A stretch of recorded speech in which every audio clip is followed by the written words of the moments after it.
یہ ہے Pablo Escobar, دنیا کی تاریخ کا سب سے بڑا ڈرگ سمگلر اور بے حد خطرناک گینگسٹر۔ 1989 میں اس کی نیٹ ورتھ $30 بلین تھی۔ وہ اپنے دور کا 7واں امیر ترین شخص تھا۔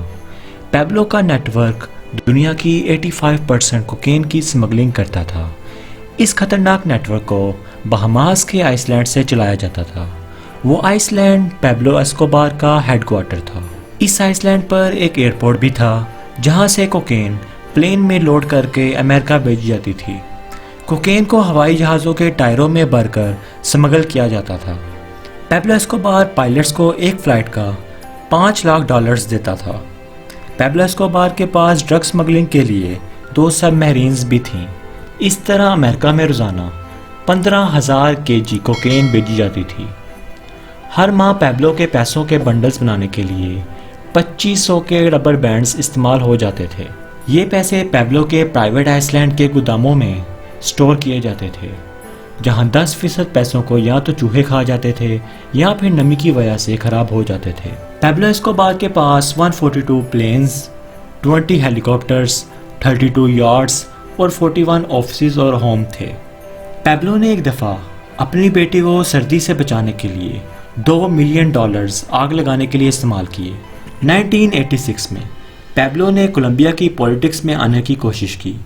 پیبلو نے کولمبیا کی حکومت کو آفر دی کہ اگر وہ ملک کے قانون میں اس کے مطابق چینجز کریں گے تو وہ کولمبیا کا $10 بلین کا قرضہ اتارنے میں ان کی مدد کرے گا۔ کولمبیا میں پیبلو کو غریب لوگوں کی مدد کرنے کی وجہ سے روبن ہوڈ بھی کہا جاتا تھا۔ اس نے لوگوں کے لیے اسکول، ہاسپٹلز، چرچز اور فٹ بال گراؤنڈز بھی بنوائے، جس سے پیبلو کو لوگوں کی ہمدردی حاصل ہوئی۔ 1982 میں پیبلو کولمبیا کی کانگریس پارٹی کا ممبر منتخب ہوا، مگر 1984 میں کولمبیا کا جسٹس منسٹر پیبلو کی کرمنل ہسٹری سب کے سامنے لے آیا، جس کی وجہ سے لوگوں کے درمیان پیبلو کا امیج کافی خراب ہوا اور پیبلو کو مجبوراً کانگریس سے ریزائن لینا پڑا۔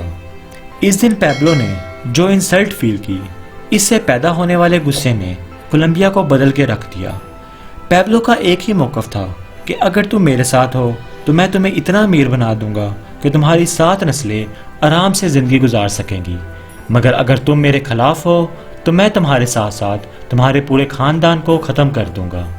پیبلو ایسکوبار تقریباً 4,000 لوگوں کی قتل کا ذمہ دار تھا، جس میں ایک اندازے کے مطابق 200 ججز اور 1,000 پولیس اہلکار، جرنلسٹ اور گورنمنٹ آفیسر شامل تھے۔ کولمبیا میں پیبلو کو کوئی بھی نہیں روک سکتا تھا۔ اس کے کرائم اتنے بڑھ چکے تھے کہ اس کو گلوبل اٹینشن مل چکی تھی۔ امریکہ سے بھی پیبلو کو گرفتار کرنے کا پریشر آ رہا تھا۔